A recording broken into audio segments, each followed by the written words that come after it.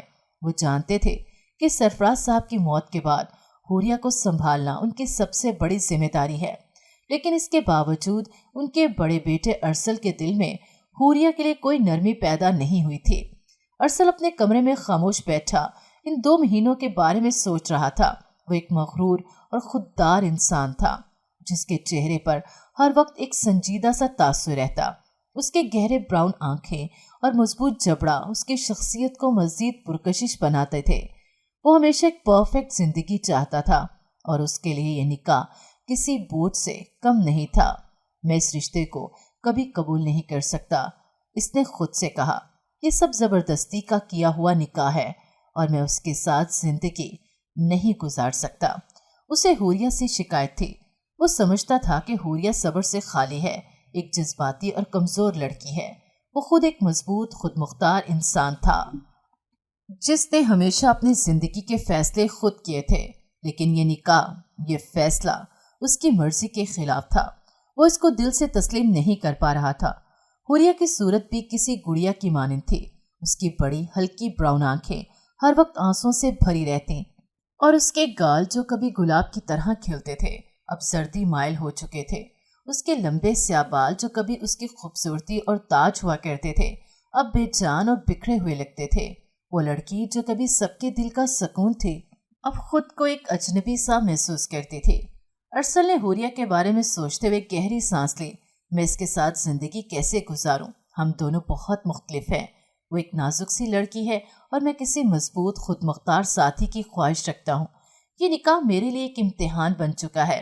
وقت گزر رہا تھا مگر ارسل کی نفرت کم ہونے کا نام نہیں لے رہی تھی۔ وہ اپنے غصے اور مغرور طبیعت کے ساتھ خود کو اس رشتے سے الگ کرنے کے بہانے ڈھونڈ رہا تھا۔ دوسری طرف حوریہ اپنی ٹوٹی ہوئی دنیا کو دوبارہ جوڑنے کی ناکام کوشش کر رہی تھی۔ یہ 2 مہینے ان دونوں کے لیے بالکل مختلف احساسات کے حامل تھے، مگر ان کے دلوں میں پیدا ہونے والے خلا ایک جیسا تھا۔ یہ گھر جو کبھی خوشیوں کا گہوارہ تھا اب خاموشی اور غم کا مسکن بن چکا تھا۔ حوریہ کی حالت دیکھ کر سب بے بس تھے اور ارسل کے رویے نے سب کو اور زیادہ پریشان کر رکھا تھا، لیکن تقدیر کے لکھے کو کون ٹال سکتا ہے؟ یہ کہانی ابھی شروع ہوئی تھی اور اس کا انجام کسی کے تصور سے بھی باہر تھا۔ ارسل اپنے کمرے کی خاموشی میں گم تھا۔ اس کا لیپ ٹاپ سامنے کھلا ہوا تھا مگر اس کی نظریں اسکرین پر جمی ہونے کے باوجود کہیں اور تھیں۔ حوریہ کے بارے میں سوچتے ہوئے اس سے وقت کا اندازہ ہی نہ ہوا۔ جب اچانک دروازے پر ہلکی سی دستک ہوئی تو وہ چونک گیا۔ اندر آ جاؤ، اس نے اپنی گہری آواز میں کہا۔ ایک ملازمہ ادب سے سر جھکائے اندر آئی۔